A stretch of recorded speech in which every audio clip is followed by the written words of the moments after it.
I'm drinking Sprite. I can top you. I'm drinking cinnamon tea. Medicinal purposes it has. It lowers your blood sugar. How cool is that? That's wonderful. You know? I'm so glad you're taking care of yourself. Yeah. Like staying up till 4 in the morning to watch West Coast games. Well, like you do all the time. Gotta do that. Welcome to PTI, boys and girls. In today's episode, Sean McVay ponders his future. The NBA hits the halfway mark, and Booger McFarland joins us for 5 good minutes. But we begin today with John Calipari and his Kentucky Wildcats being booed at home last night while losing to SEC doormat South Carolina. One fan held up a sign that read, "Please go to Texas." Ugh. The fan and the sign were removed. But the preseason number 4 Wildcats are now 10-6, 1-3 in the SEC. Wilbon, Kentucky hasn't won an NCAA tournament game since 2019. Could you see this being Calipari's last season at Kentucky? I think I could, Tony, but more importantly than seeing it as his last year, I just sort of privately, well, it's not private anymore, so I'm saying it, I hope it's his last year. John Calipari, he can, with the transfer portal being what it is and how it reshapes college sports, both particularly football and basketball, others too, but particularly those. John Calipari, as great a coach as he is and as great a recruiter, an attractor of talent, John Calipari can be like a pop-up store. He can go any damn place in America. And he's a Northeastern guy largely. He can go set up shop anywhere. And in one season, be in the tournament, and 2, a threat to win the tournament. So John Calipari can walk on the floor in Lexington. He won't do this. I would do this. He can give people a double bird if he wants. He can say, I'll walk right out of here. I'll take half these kids with me. It'd be like Deion and only more because Calipari's done this at the highest college level. Deion may very well. Are you kidding me? And at Kentucky, where they go crazy over any little development, they could go crazy over seeing Cal and his pop-up store somewhere else. I've got to tell you that when I heard about this, I was stunned that they're booing John Calipari. I understand it's a basketball school. I understand they're rabid fans. I get Big Blue. I get all of that. You're booing a guy who won a national championship and went to 3 Final Fours. You're booing a guy who basically has stocked half the teams in the NBA with Kentucky players. Now, I understand that Cal is somewhat responsible for this because of the style that he has embraced in recruiting. Because nobody has embraced the one and done more than Cal. And he says to players all the time, he says to his recruits, my job is to get you ready for the NBA. So consequentially, the recruits have no loyalty to the University of Kentucky, and the fans of Kentucky have no loyalty to people that are only going to be there for a year. There's a revolving door there. They're always reloading. I understand that. But you're booing this guy? Seriously. Really? You know what he should do? He should go to Texas. And he should go to Texas because in 2 years, wait a second, in 2 years they'll be back in the SEC and he can beat Kentucky at Kentucky. That's true, but I wouldn't go to Texas. John Calipari can go to some place where basketball only matters, where there's no football. He doesn't have to deal with football. He can go, he can pick a campus and a pop-up store can appear the next day and 6 of the top 20 players in America, whether they're in college already or high school recruits, will come to play for Cal. Are you kidding me? This is what Kentucky plays in Lexington. Oh, my God. All these fans at every great athletic school, they all overrate their own involvement and their own situation. Nebraska football for how many years now? Oh, let's fire a guy who goes 9-3 because we're better than that. Maybe you're not. Kentucky, please. Sean McVay has not said whether he'll be moving on, but he's allowing his staff to. The Rams coach reportedly let his assistants search for other jobs without blocking them.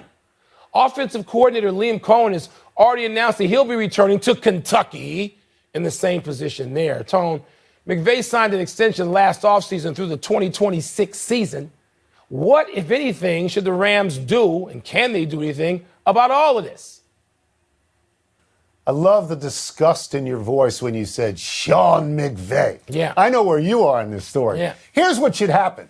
The owner of the Rams, Stan Kroenke, should walk right down to McVay's office.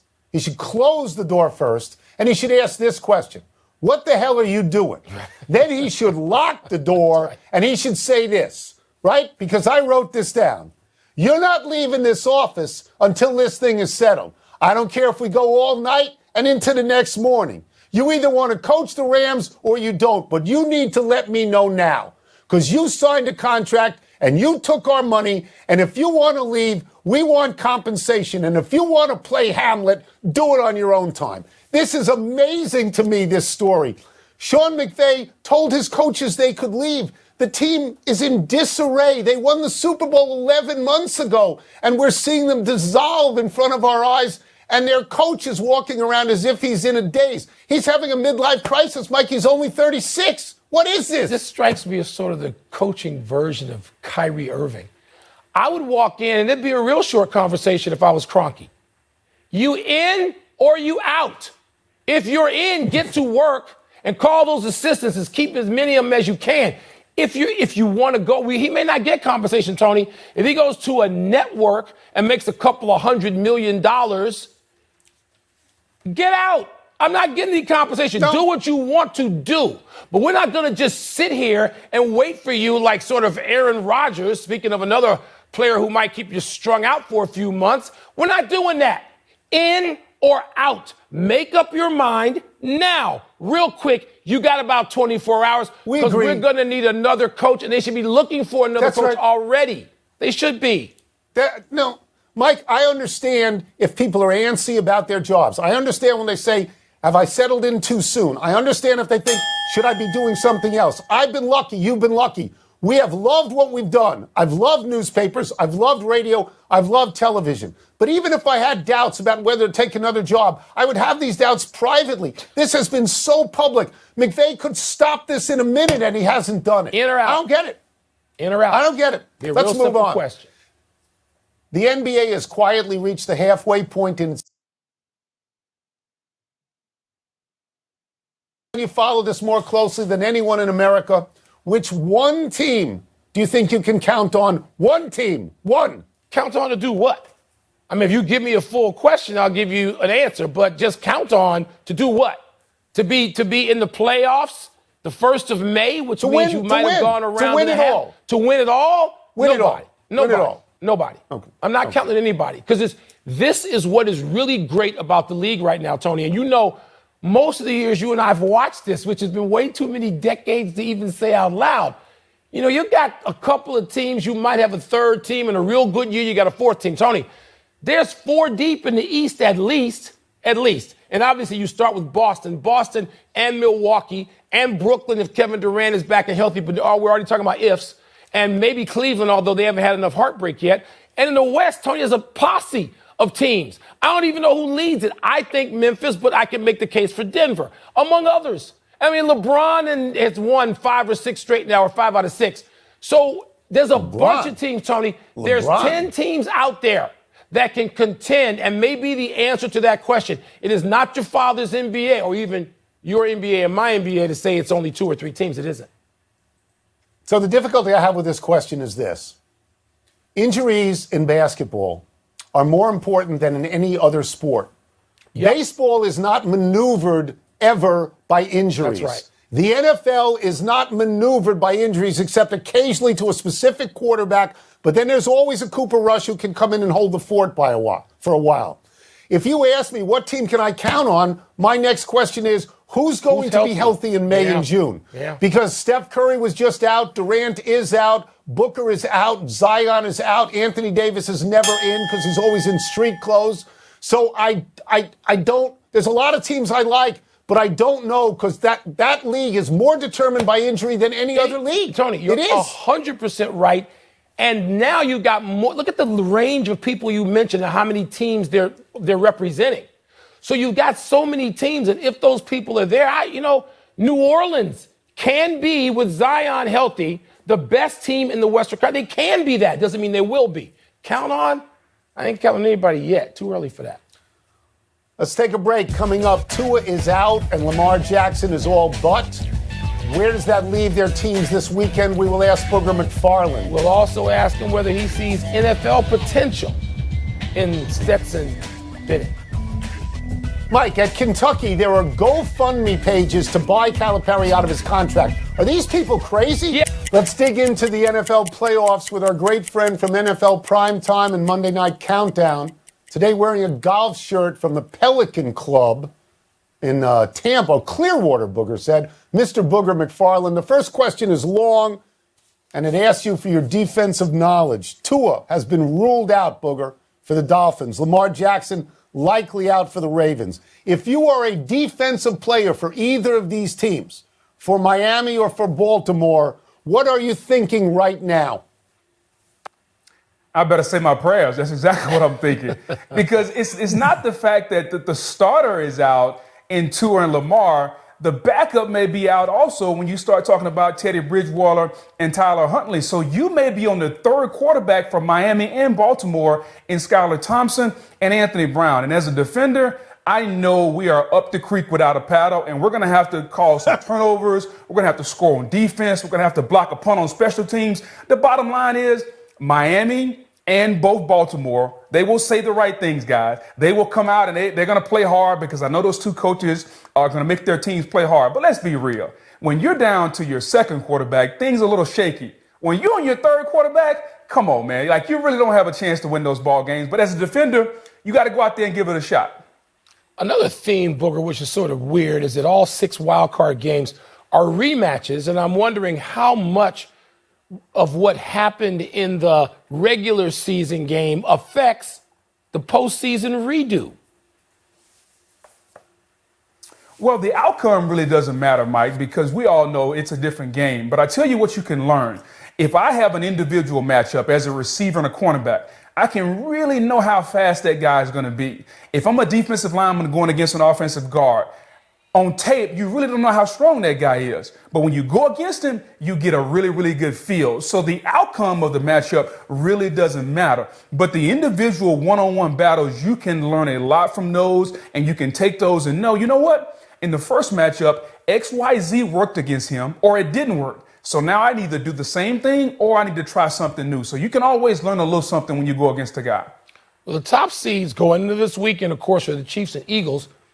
Tony and I, an amazing show of agreement, are partial to the Bengals and the Niners. Both of us got there already. Booger, how you feeling? What are you seeing in this?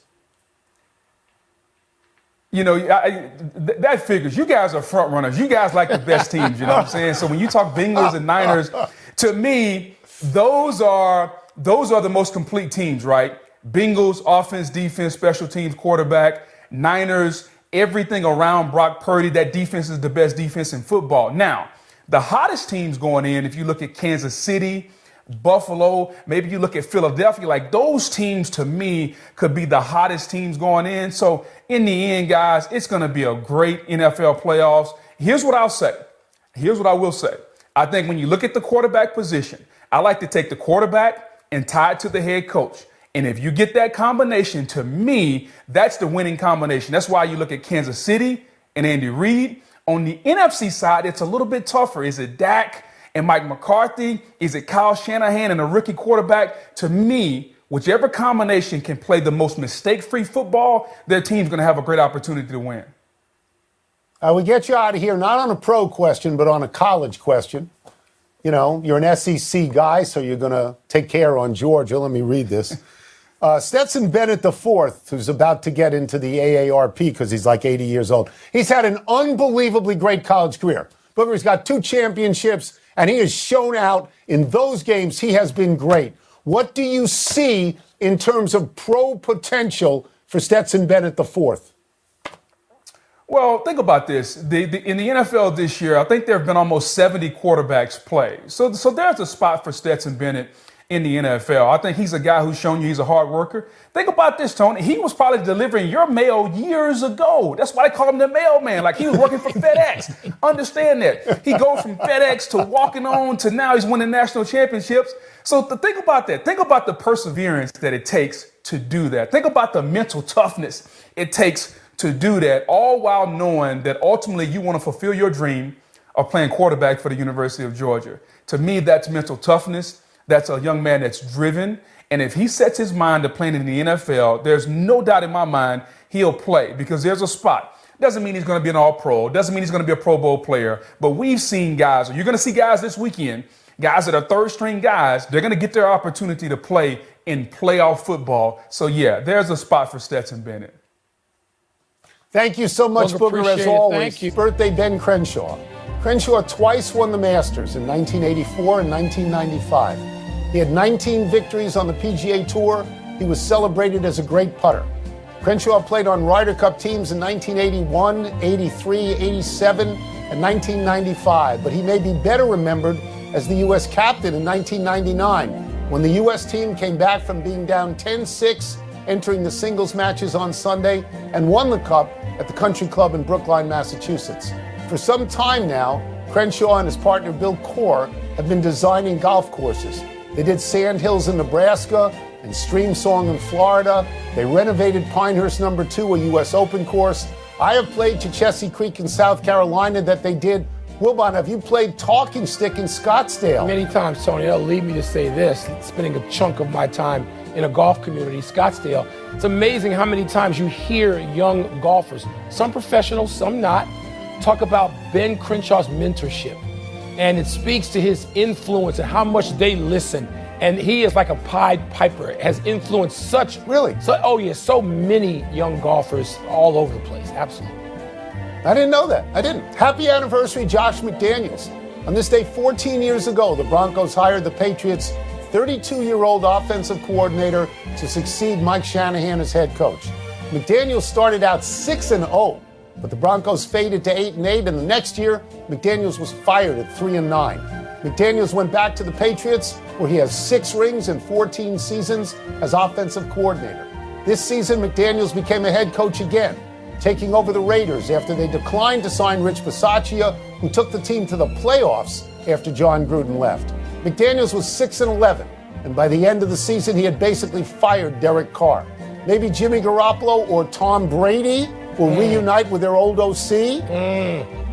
Tony, it just underscores it is possible you can be a really terrific coach, a football coach, a lifer, an important coach, but it doesn't necessarily mean you can be a head coach successfully in that league. It's hard. Happy trails to last night's game on the first possession for Armando Bacot.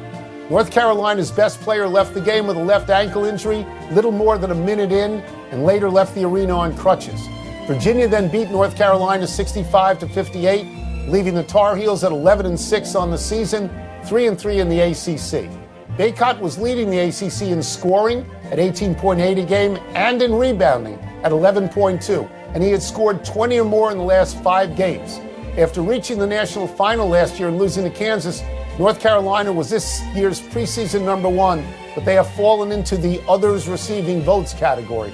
The good news is that Bacot's x-rays came back negative today. Yeah, Tony, that is really good news. There's time for North Carolina, for Bacot and Hubert Davis in North Carolina to figure it out and get on some kind of run. I watched that game last night.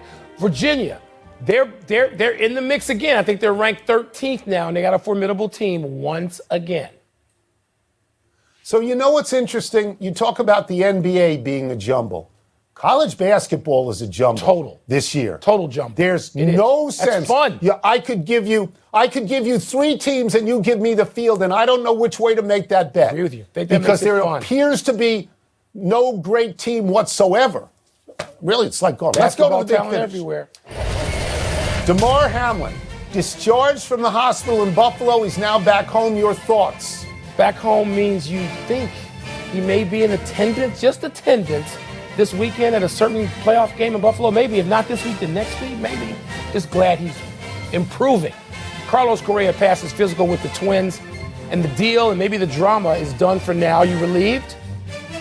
There's no way he wasn't going to pass that physical. If his arm was hanging out of its socket, the Twins were going to pass him. And at some point, Hamlin is going to say, I want to play. Ooh. Let's see what happens there. Christian Pulisic, reportedly out 2 months for Chelsea because of a knee injury. Is that a big deal? Chelsea's had an injury-riddled season. I was going to go April 1 to Chelsea, and now up in the air, I don't know.